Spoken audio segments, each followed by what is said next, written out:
All right, this is the last presentation of week 5, and my plan is to do a problem from last year's midterm, which is different from the one that you have to do for the homework. But I want to say a few words about this business of hybrid. Now, let me remind you the type of problem that we did yesterday, and we're going to do for the homework today and my presentation. It's maybe for me right now, it's going to be something like this when I try to do it from last year. So some information is given to you, you look at this thing, immediately you realize that this has to be done as a solid, as a hybrid problem. In other words, that block in the middle should be modeled with solid. Those connections on the side, they should be done with beam. And those things around, because of the thickness of the thing, should be done as shell elements. But you might wonder, why are we doing this thing? Why don't we do everything with solid elements? Well, first of all, that's possible. However, look at that beam, the cross section of that beam, so small compared to the other dimension. So if you want to model this thing, let CATIA mesh it for you, for example, just hypothetically. There is going to be tiny little things in these elements, etc. The good thing is that you can get the stresses in the beam, but maybe you're not interested in this. This is just part of a big picture, and all you want to do is to make sure that the load from somewhere else is transferred to load somewhere else. Okay, you're not interested in specific details of the stress in the beam. Okay, that's one reason that why you want to do this thing as hybrid. There is another reason. You remember this problem. A thin wall pressure vessel. And the thin wall pressure vessel formulas, it's a must, you have to know that, you're not worried about that.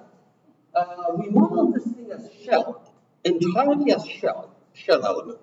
And I said that these results are not reliable around that top circular edge, where presumably the two things are welded together maybe, or something like that. These results for stresses that you can get very accurately away from those edges, those ends are fairly accurate, but as you get closer to the top, it won't work. The garbage, pretty much. I mean, it gives you red up there. We know that because there's 90-degree angle, they kind of bulges out on this side. We know that the red should be up there. There's no problem. But numbers are totally unreliable. So, if this hypothetically was that pressure vessel, some version of that, and if you run all of this in a solid element, great. You're going to get good results everywhere. In the middle, that was totally unnecessary.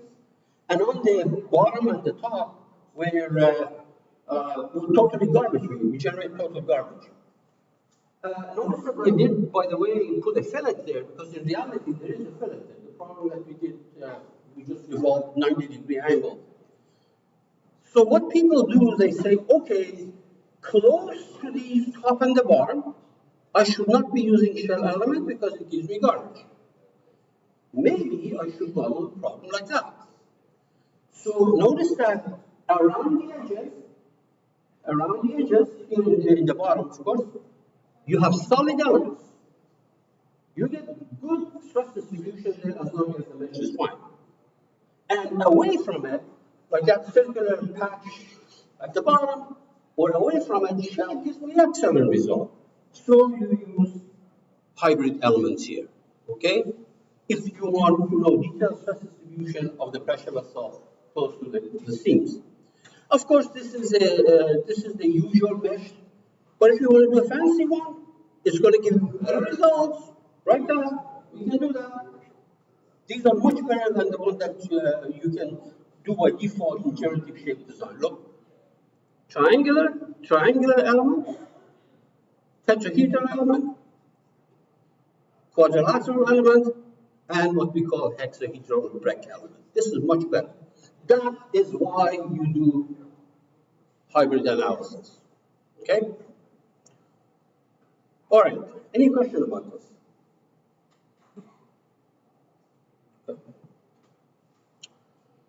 So, a couple of things before I do this stuff. Yeah. Notice that when you mesh, or CATIA meshes things for you, you get the box. It says linear or parabolic, you have a choice. Parabolic is more accurate. On the test, linear, unless you're told otherwise, use linear. It's not that you're going to get penalized for using parabolic. That is not the issue. You're not going to check whether you ran linear or parabolic. You want to make sure that you don't shoot yourself in the foot. Okay, small element size, parabolic, it will take forever. Now, there are two boxes there. One of them is the size, says size, and the other one says sag.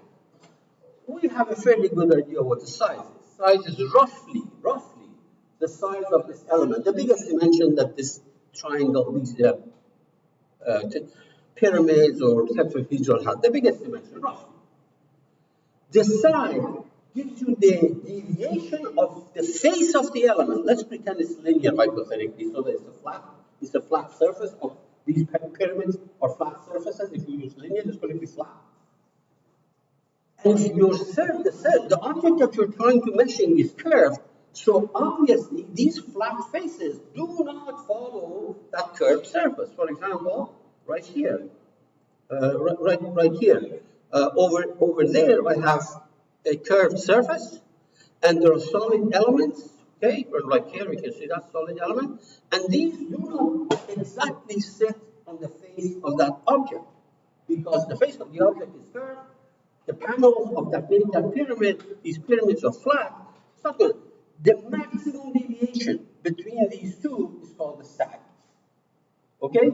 In the case of flat face, it doesn't matter because you make a flat face, you have a flat face of the object, and you measure the triangular, these tetrahedral element. Those are flat, so they sit on top of each other. There's no variation between the surface and the element. But if the surface is curved, that face of the element will not be obviously on the curved surface, and the maximum deviation is sag. So you can make sag very small, but remember that one may override the other one. In other words, the size of the element may override the sag, or the sag may override the size of the element. And that's what the sag is. Any question about this business of sag?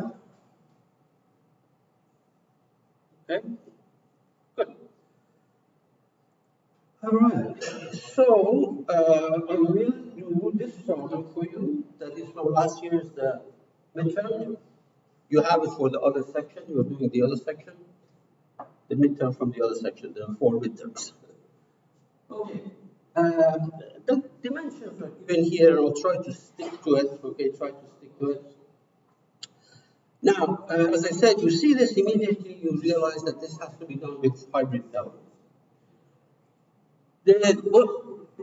Use maximum number of planes of symmetry, okay, whatever you can. So let's see what the problem says here. It says, see the structure with the indicated nominal dimension. As soon as you see nominal, you should click that, wait a minute, this must be a hybrid problem. What do I mean by nominal? Let me show you here. If here is a zoom view of one of the corner points, one of the corners of this one. We can see this is the zoom view, right? So you have beam element coming, let me make it easier for you to see. Beam element coming to that surface, to that object. The question is, how are they connected? Okay, I don't know. If you're going to model this as hybrid, it assumes that there is a line coming to a to a surface, and there's no ambiguity. That's what nominal is. Okay, so nominal dimensions are the things that you use for actually making the model. All right, there we are. Now,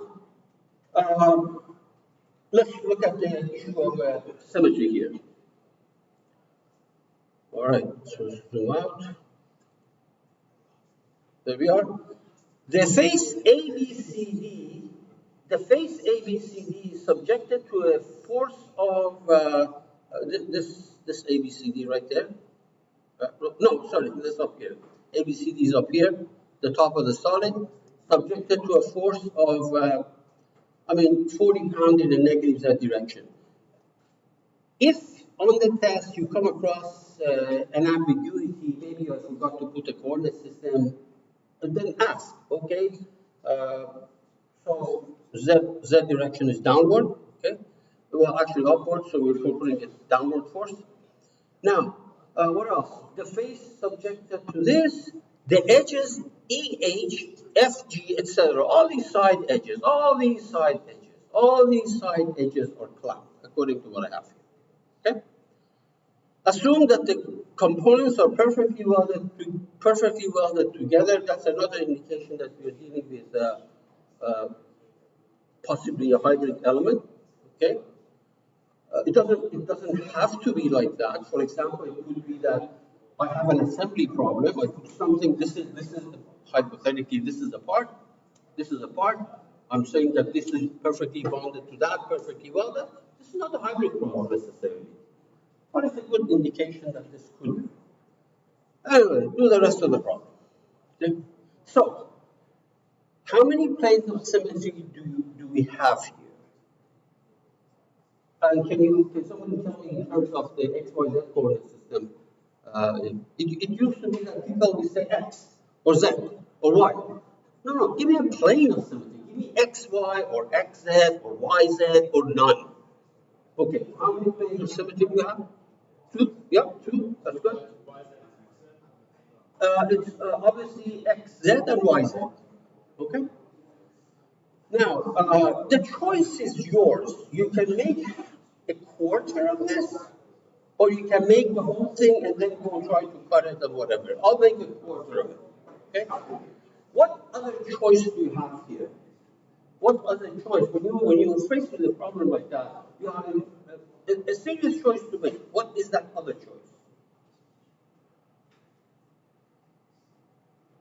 What do you say? To model it as a single part or to model it as an assembly? The choice is yours. In the video, what I'm going to do, I'm going to make it as a single part, just like yesterday.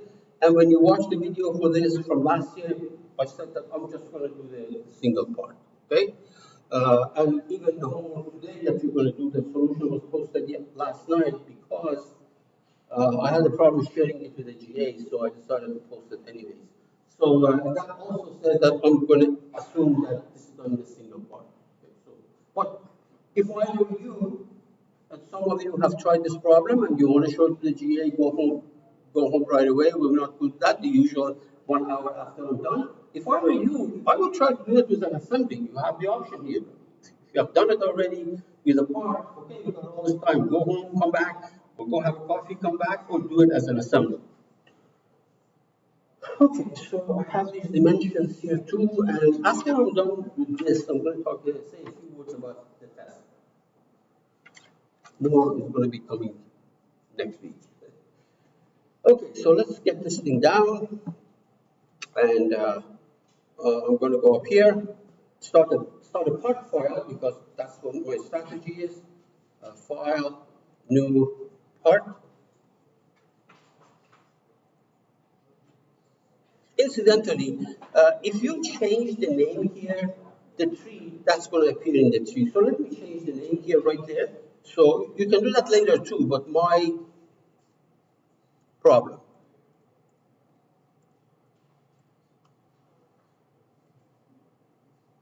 There, my problem.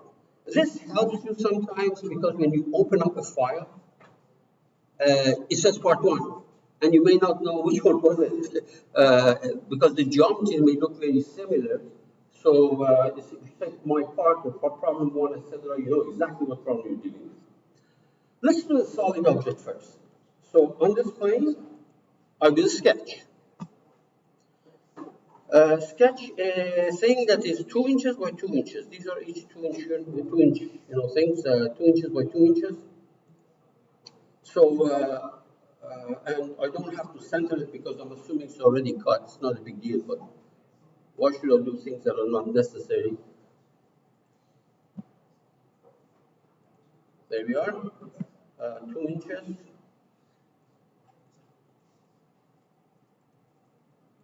2 inches. Exit.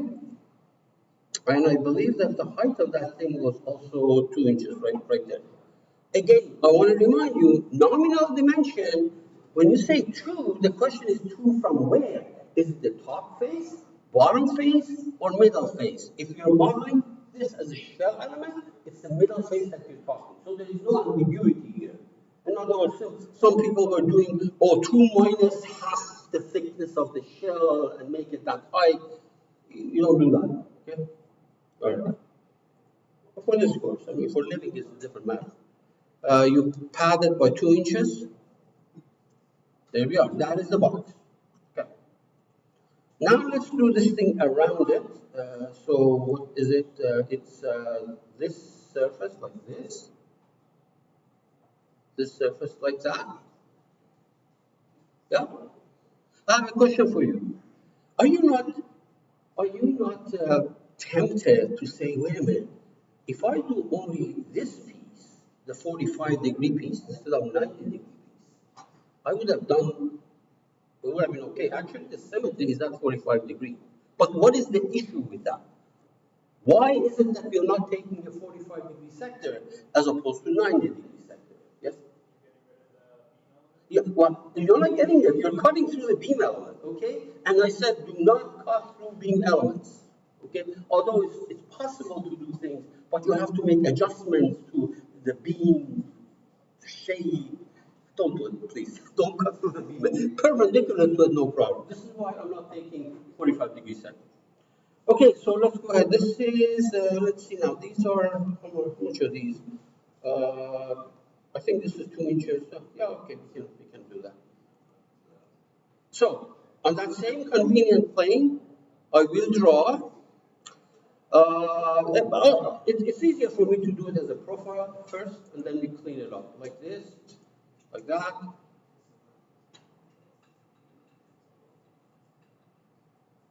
Like so. Okay. So now dimensions there. So this is going to be 2 inches.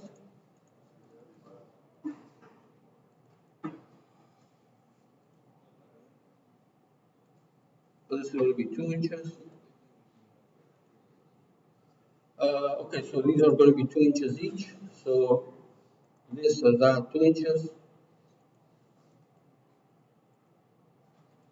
And this guy and that guy 2 inches. Okay, exit. And you have a closed surface, closed sketch, you can put a surface through it. Okay? Obviously, it's going to be a flat surface, which is what I want. But I'm also telling you that if this is a curved surface in space, not on a flat plane, you can still, as long as it's closed, you can put a surface through it. But what kind of a surface is it? You have to go read the documentation to see how they call this thing. Surface, it's called splines or stuff like that. Anyway, it is possible to take a curved space curve and put a surface through it, but you don't know where it is, you don't have a control to it in this course. Okay. Now, what do you suggest that I do? How do I put a surface there? What do you think?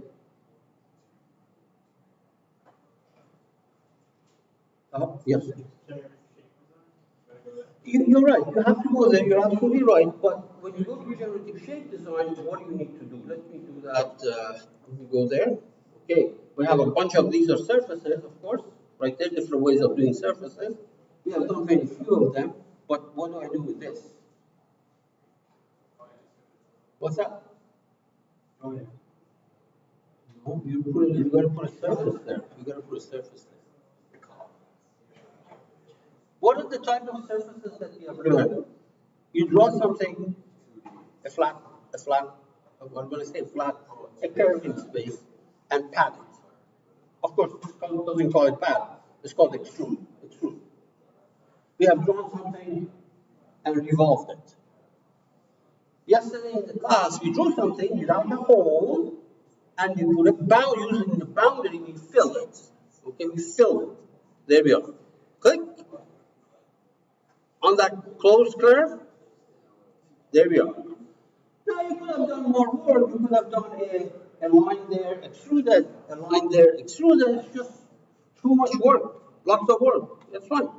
So if you have a closed flat surface, a flat boundary, you can put a surface right away. In the event that you want to drill holes and things like that, you have to draw on this thing something and then cut it, etc. Good. We did this thing yesterday. Now, I then need a line from here to here. That means I'm totally ignoring the thickness of the shell, etc. So I'm just going to draw a line from here to here. Eventually, this is going to be my beam element. Good. Now that is the model. I did not save. File, save management, save as, desktop,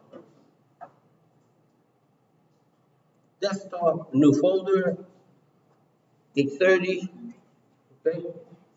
Everything goes in there. Good.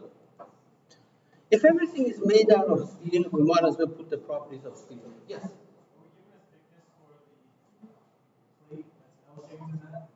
Okay, we will, but not now.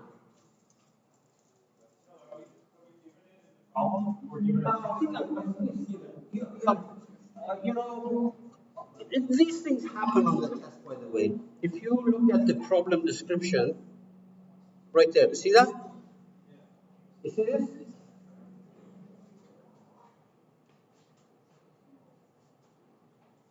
So I'm just wondering if there's any reason not to just make a pad out of it. Because you're going to have to model this thing with shell elements. Shell element pad is not going to help you. Request shell elements specifically. Oh, yes, yes. Okay. It didn't say that. It didn't say that, but when you looked at this, your eyes should be trained enough by now, after 2 days, yesterday and today, and a session later next week, that this has to be done with solid in the middle, shell on the outside, and beam on the line. Okay, and then uh, the other hint was the fact that it says nominal dimensions. Nominal dimension means that, maybe I don't have to worry about those details. Okay, good. So let's go ahead. Where are we? What happened? This was working fine now. It's buzzing. Okay. Where are we now? Okay, good. And steel. Apply material, metal, steel on the part. Good. I think we save it. Save it. Okay. So now we're going to go to generative structure analysis. Generative structure analysis. Don't do any fancy methods. Immediately, CATIA sees a solid object right there. A solid object, immediately it meshes it with tetrahedral element. I don't know whether it's linear or parabolic, whatever I was doing yesterday, it does that. Fine, parabolic, linear, it really doesn't matter. The only reason we tell you to use the default size and sag and linear problem is that you don't shoot yourself in the foot, as I said earlier. That's okay, I'll leave it like this. All right, good. Now we're going to mesh the surface. So this you have to do it yourself. I won't do anything fancy. I'll just take this and just click on it and give me triangular mesh. It's just as easy to go to the advanced meshing tool for the surface mesh. It gives you a nice rectangular one if needed. But I'm not asking for that. And obviously put a gigantic element there because CATIA looks at the size of the object and based on that comes up with this nominal size. So let me make this thing 0.3. Let's see how it looks like. Yeah, okay, they're comparable. They're fine. And the thickness of the plate. So you click on 2D property on this. I think it says point 1 in the problem statement, so I'll just use point 1. Good. The next thing is to model the beam. So you go to the beam element,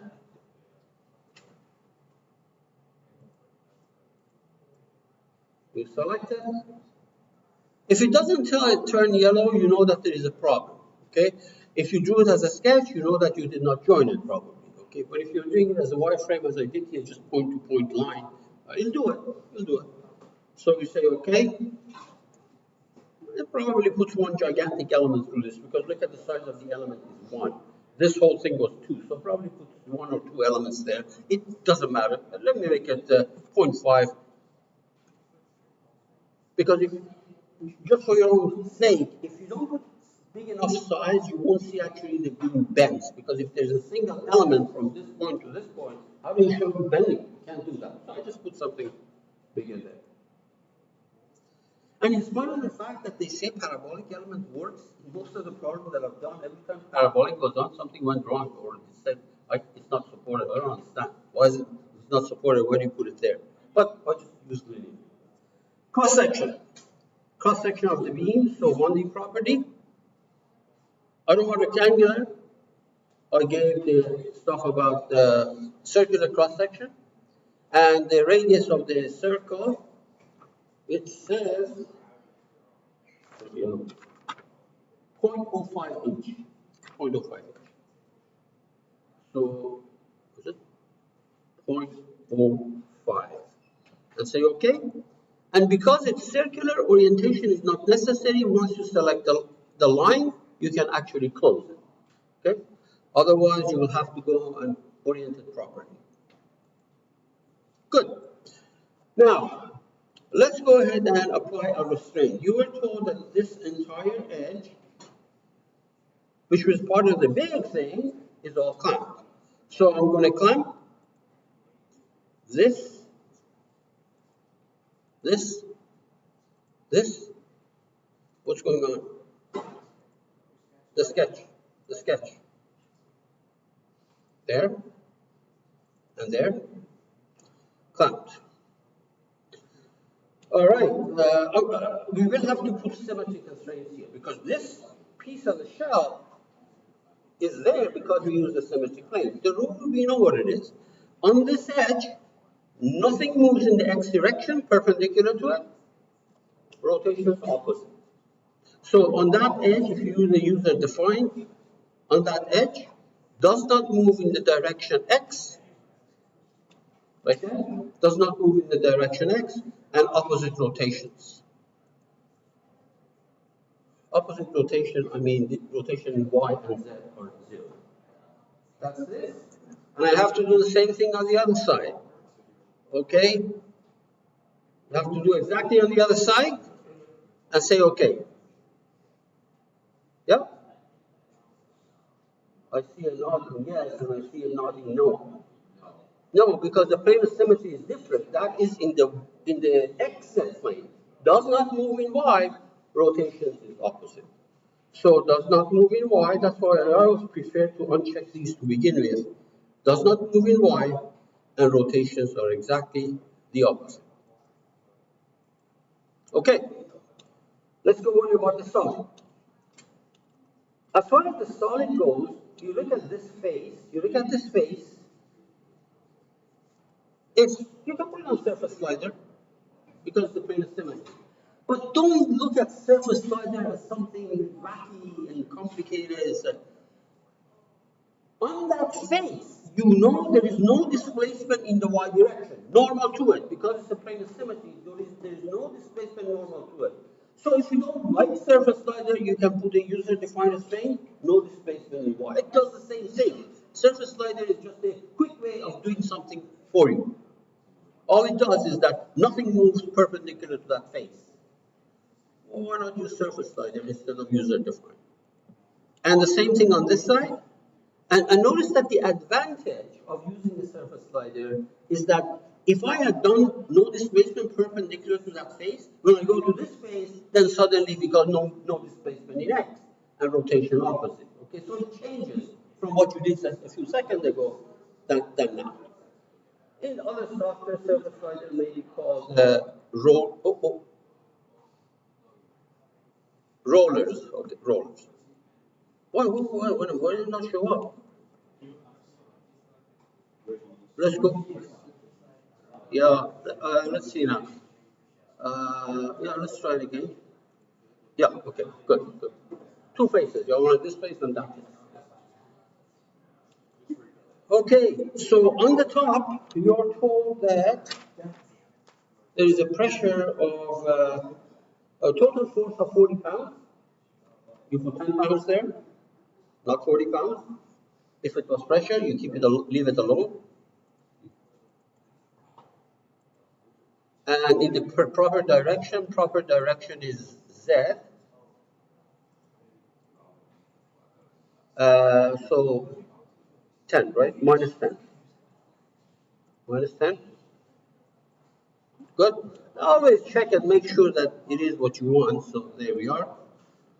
Because if you did your model a different way, it's not going to be Z anymore. It's going to be your X. It could be positive X. You know, it all depends on how you made your model. Based on what I did, this problem seems to indicate you're pushing down in the Z direction, my Z direction.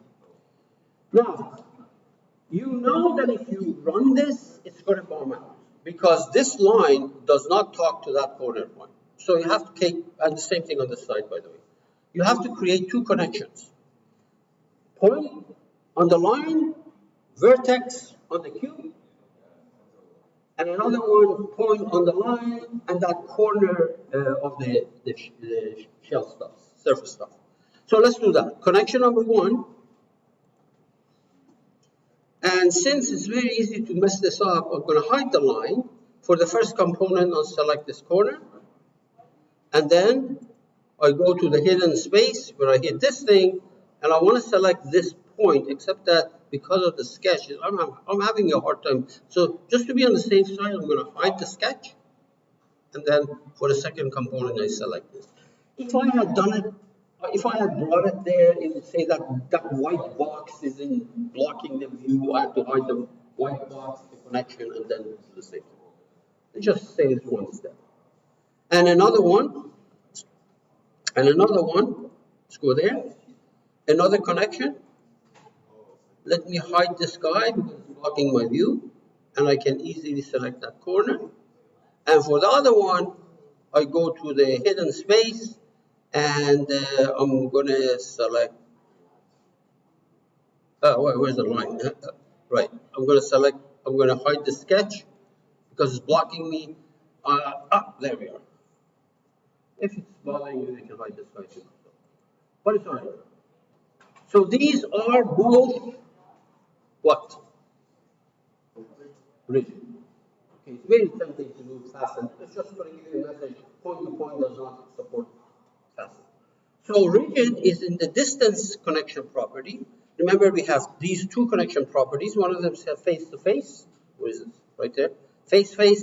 In it, you see fasten and contact and pressure fit and bolt, etc. But rigid is in this one. And somebody asked me yesterday a good question, and I'm going to address that too. So it's going to be first support rigid, and assuming that these are perfectly welded together, then of course all the degrees of freedom transfer from one part to the other part. Because when you do rigid, it gives you the opportunity to select the degrees of freedom, which I don't want to select right there. Now, somebody asked me yesterday, let me remind you what the problem was. It was a sheet and there were two lines going up, right? Two lines going up. And I had to attach the end of the line to the corner of that sheet, just like I did here. So I was very specific about taking this point and that point, making it rigid. Someone said, well, can you not take the whole line and that corner point and make it rigid? You know, the whole line, instead of going at the bottom of the line, just take the whole line and that corner point of the sheet. You can do that. But as soon as you say this is rigid, that line stays rigid. That line does not stretch, does not deform. So you force it. You force that line to become a rigid object. In the case of a point-to-point rigid, no problem, point to point, okay, there's no deformation there anyway. Point-to-point can be rigid. But a line and a point, when you make it rigid, this line stays put, does not deform at all. Same thing with the surface. Worse, you could have done surface and this line rigid. It will have worked, except that surface doesn't deform, the line doesn't deform. So basically, they're not doing anything there. That's just wrong. Yeah, and so those part marks that you see there, it says connections correct, etc. These have to be exactly correct with no mistake. Okay. Otherwise, you lose the entire mark for that particular connection. Hopefully we didn't forget anything. Let's save this thing. File, save management, analysis, save as the correct folder. Analysis is good. Say OK, and we close this. Let's run it. So there we are. There we are.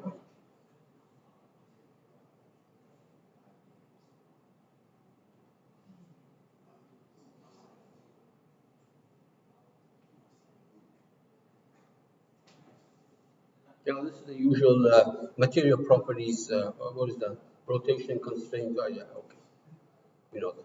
So it did run. So let's look at how it deforms. Let me change this thing to average ISO. Yeah.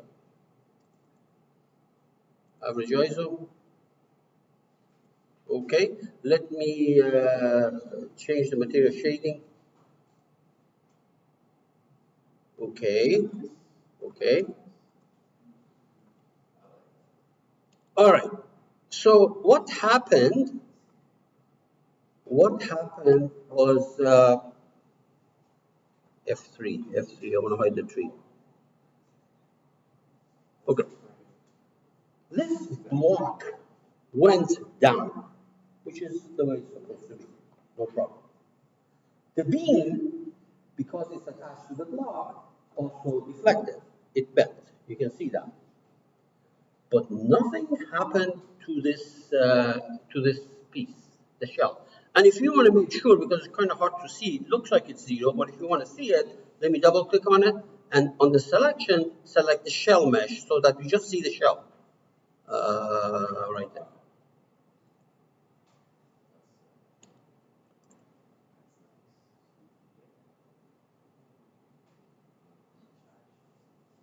You know,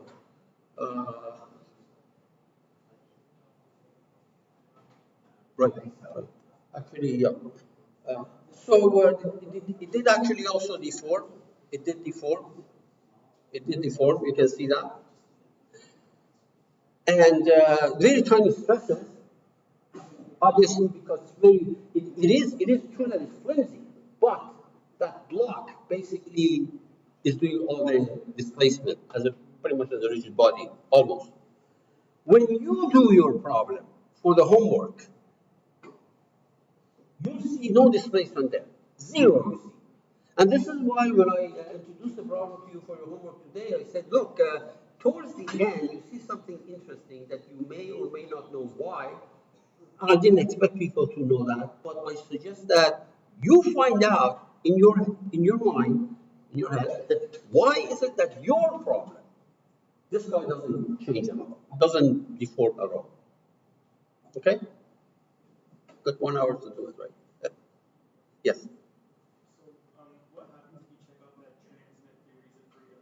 Okay, so it's going to run, but a couple of things may happen. And what is let me try that for you. I'm sure it's going to run in all likelihood to some error messages for a good reason. You see that. Let's go ahead to that F3. What is this? F3 function F3. Okay, good. So let's go to change that. Now you can't do it from mesh. You have to do it from properties. Because these two lines appear in two places. One of them you can go and open it up. The other one is, because it's a mesh, it won't let you do that. Let's try this.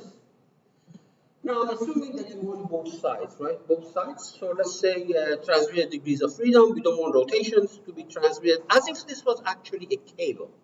As if this was actually a cable. And the same thing with the other one. Transmitted degrees of freedom. Let's go and run it. My guess is that it's not going to run for a reason that I have in mind right now, but we'll find out. I've said wrong things before. This is not an exception.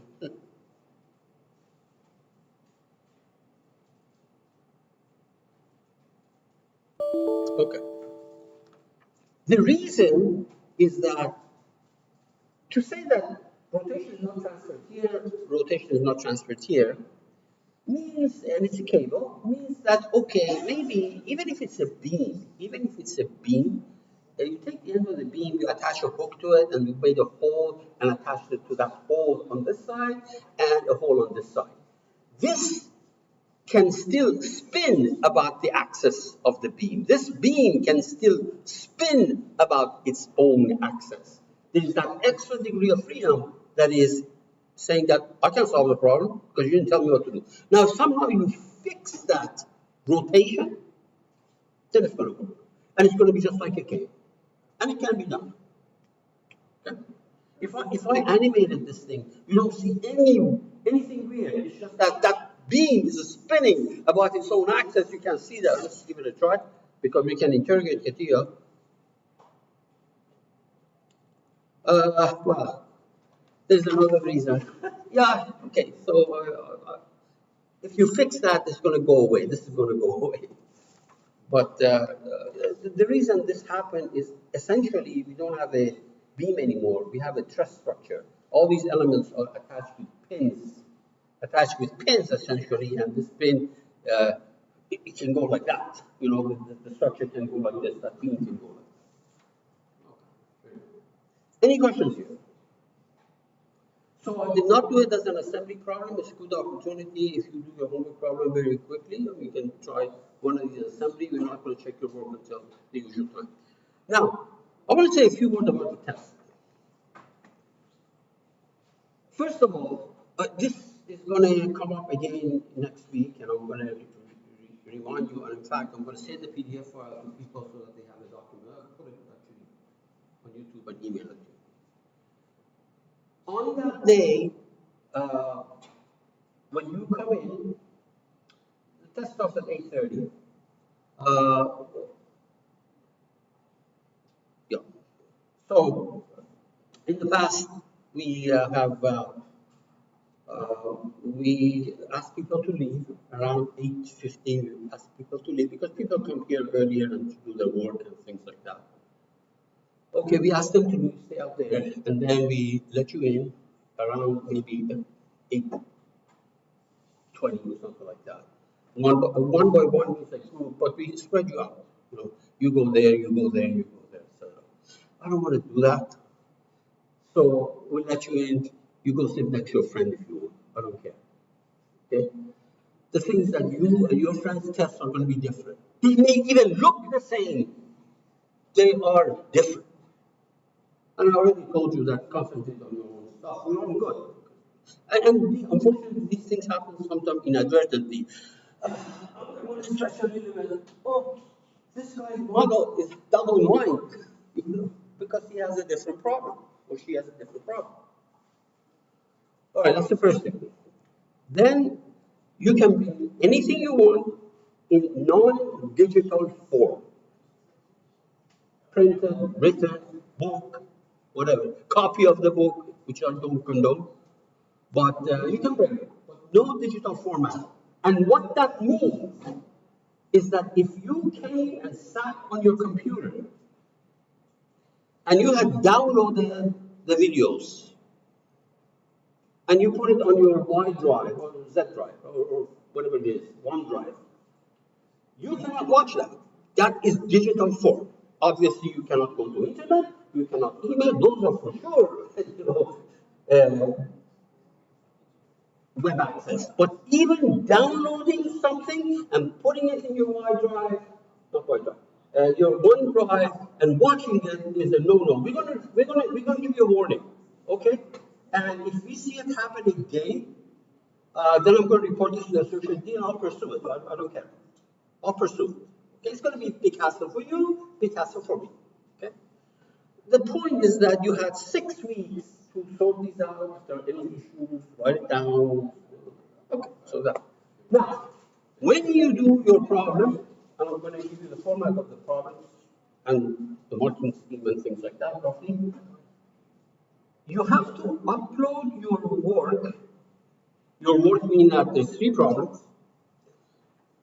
Every student will have a folder on the Y drive that you cannot access it until 8:30 that morning. So at 8:30 morning, your Y drive, the Y drive is going to be activated. That folder, CAE morning midterm, is going to be activated, and you go there, you see 75 people in there. Your user ID, according to your user ID. And you have only access to your own folder, read-write access to your own folder. Now, so you go to your own folder, make 3 folders, problem 1, problem 2, problem 3. Okay? If you don't, you're going to have a hard time trying to manage these things later on. Problem 1, problem 2, problem 3 in every folder with your name on it. Put your stuff in problem 1 that you did in that drive, in that folder, and problem 2 and problem 3. Now, it used to be that people would wait until the last minute to do that. And they put the stuff on the desktop. On the desktop, they put their stuff. The problem is that if you have to go, you have to shut down, either because the idea crashed and you see no other way but just getting out of this damn thing, and coming back in your account. The stuff on the desktop would be trashed. You don't have it.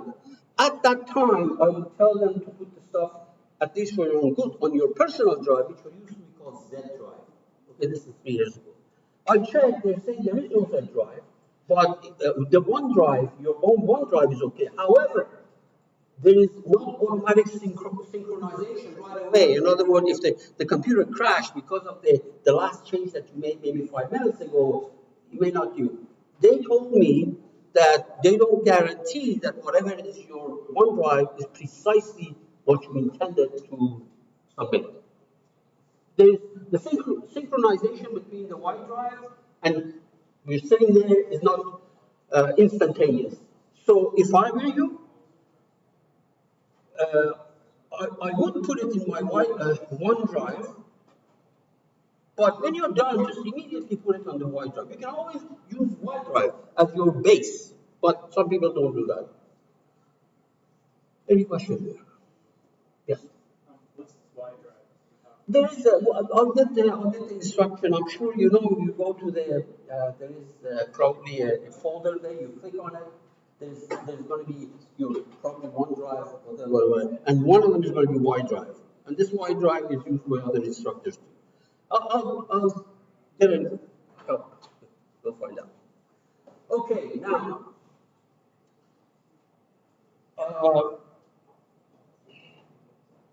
Yeah, good. So these instructions are going to come to you in the written form as a PDF file next week. Okay, I'll try to highlight the stuff that you have to know. Now let's go and see what we have here. Okay, so sample computer question. I'm not going to post this thing because I'm showing it to you and it's already on the video that is being recorded right now.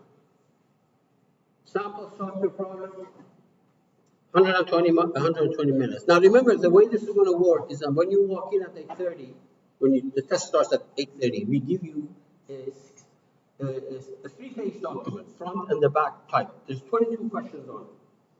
I'm going to show you a sample of questions, okay? So you have 40 minutes from the time that the test starts to work on this. And if I were you, I would not give it to the GA. You spend all your 40 minutes because if you finish that earlier, it doesn't mean you can get to do your problems earlier, your CATIA problems earlier. Okay, 40 minutes, 22 questions. When you're done, the GAs are going to collect it, and then we give you the second document that is 3 problems, 3 CATIA problems. Okay, so here is a sample software problem. There's some instructions here. For finite element problem, use linear element with default size and size, stuff like that. Any question asked, don't talk to each other. Instructions on what is legitimate, what is not, what is not. Uh, it's going to be on that sheet. It's going to be on the each 26 points. Okay, so a total of 78 points plus the 22 points on the multiple choice. You get perfect mark, 100 mark. Okay. It's doable. And I'm not giving you any sample because these are all samples. The stuff that I did today was from last year. There's 4 or 5 different versions of the different labs already on YouTube from last year. Okay, and your homework is an example. Last week's homework was an example. So that's as far as the sample for the questions is concerned. Any questions here? All right. So these are sample short questions. 22 questions, each worth 1 point, no part marks.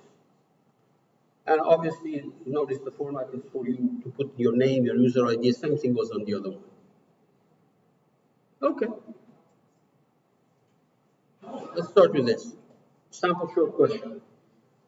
How many nodes does a parabolic break element have? I'm not going to even tell you. You go figure it out. We did it yesterday. I showed put it on the board for you. Those are not things you memorize. Parabolic immediately tells you something how that shoebox looks like. Nodes in the middle also, and then go find out how many nodes you can have. I'll put it on the board for you. So the answer is 20, by the way. 20 nodes. Assuming the weight of a structure is to be taken into account, what are the material properties that you need to give to CATIA? And it says we're talking about the fewest number of properties, material properties that CATIA needs. It's a static problem, and the weight is to be taken into account. What do you say? And I want you to, it's to be listed. How many? What are? It doesn't say how many. It says what are those properties? How many? Now, I don't know if you don't know, you didn't write anything down, everything is up there. If I were you, I would go to the next question. Okay. But does anybody know? Let me ask you a different question. It's a static problem. Weight is not to be taken into account. How many parameters do you need? How many parameters did Dr. Green give you for a static problem? Young's modulus. Say? What does that mean?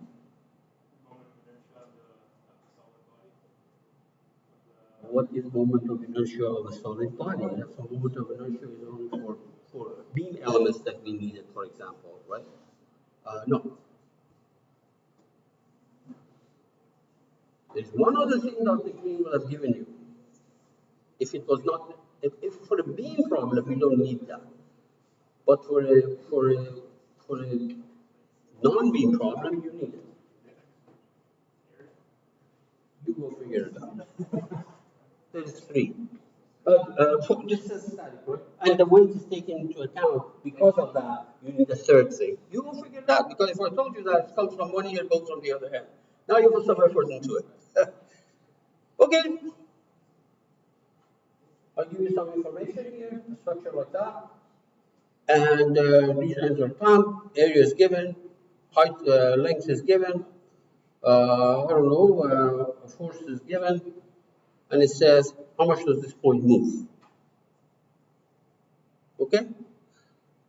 Don't be tempted to go and do this thing on CATIA. We're not going to stop you. You can do that. You can use the software. You can use the software. Not non-digital stuff. You can use the software, open up CATIA and do this problem if you want. But that's really going to kill the time for you. Okay? You are ready? Know the process. I already put stuff like this on the screen. Maybe it was a Monday or it was the week before that. Go check it out instead of me doing it for you. Springs, AE over L, series or parallel, all the basic stuff from first. And look, don't get it to you. That's only one point. If you don't want to panic, just move on to the next question. Okay? And if it's getting on your nerve, just put your head down on the desk and go to sleep, wake up in 15 minutes or 20 minutes. Anyway, these are some. Here's another one. Uh, what is the maximum number of planes of symmetry that you can find here? What is the smallest module that you can take? Go think about it. In this case, it's 120 degrees. 120. No, 60 degrees. 60 degrees, okay? In this case, 60 degrees, like this.